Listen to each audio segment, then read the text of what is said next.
मित्र, लोकप्रतिनिधी बोलण्याचा नाद असल्यावर बोलतोय खरा, पण अर्धवट माहिती असल्यावर कशी गमाड गंमत जमाड जम्मत होते की मुख्यमंत्र्यांनी बांबूसाठी टास्क फोर्स केलेला आहे, पण अमित देशमुखांनी आपल्या अज्ञानाचे दिवे पाजळण्याचं काम केलंय आणि टास्क फोर्स लागू करा असं म्हटलंय. मित्र हो, काही का असेना अमित भैया बोलत आहेत, हे फार महत्वाचं आहे. काय बोलले ऐका. की मराठवाडा जिथं वनीकरण हे अगदी कमी आहे, तर हा सगळा दुष्काळी भाग आहे. पर्जन्यमान इथं कमी आहे आणि बराचसा भाग ह्याचं जे पठार आहे. आणि म्हणून अध्यक्ष महोदय, मराठवाड्यामध्ये जर वनीकरण वाढवायचं असेल किंवा वन वाढवायचं असेल तर यासाठी एक स्पेशल टास्क फोर्स वन विभागानं करण्याची आवश्यकता आहे. म्हणजे जसं संतोष दानवेजींनी सांगितलं की विदर्भामध्ये वनं आहेत, पण अगदी विदर्भाच्या ज्या सीमा आहेत त्याला लागून जो मराठवाडा आहे तिथं वन आपल्याला पाहायला मिळत नाही. आणि सरकारनं अनेक प्रयत्न यापूर्वी केलेले आहेत आणि हे प्रयत्न सातत्यानं सुरू आहेत, पण याच्यामध्ये म्हणावं तसं यश आपल्याला मिळालेलं नाही आहे.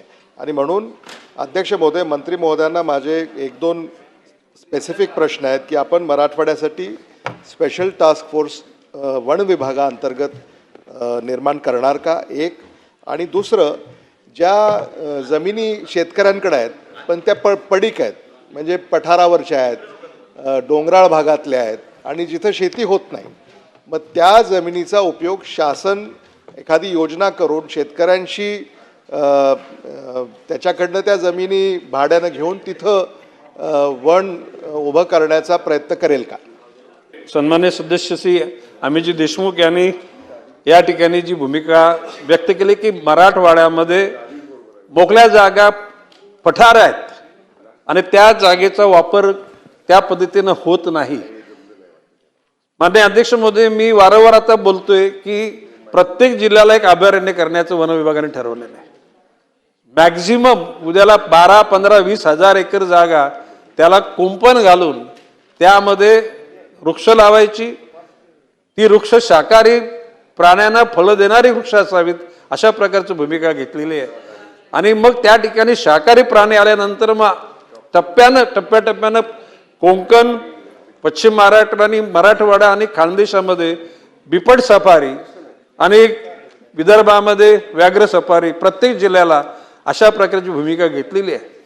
आता सन्माननीय सदस्य अमितजी देशमुख यांनी सांगितल्याप्रमाणे इथेनॉल हे आता आपण ऊसापासून काढतो, परंतु बांबूपासून जर इथेनॉल काढला तर ऊसाला जितकं पाणी लागतं त्याच्या 20% पाण्याने बांबूपासून झालेलं इथेनॉल त्या ठिकाणी कारणीभूत ठरू शकेल. आणि भविष्यकाळामध्ये अशा प्रकारच्या जागा शोधून त्या ठिकाणी त्या शेतकऱ्यांना बांबू लागवड करून त्या बांबूपासून इथेनॉल करण्याची भूमिका निश्चितपणे तो टास्क फोर्स त्यात निर्माण करू. आणि याकरता विविध प्रभागातील म्हणजे कोकण, पश्चिम महाराष्ट्र, विदर्भ आणि खानदेश या तिथल्या लोकप्रतिनिधींना सुद्धा त्या कमिटीवर सल्लागार म्हणून त्या ठिकाणी नेमू.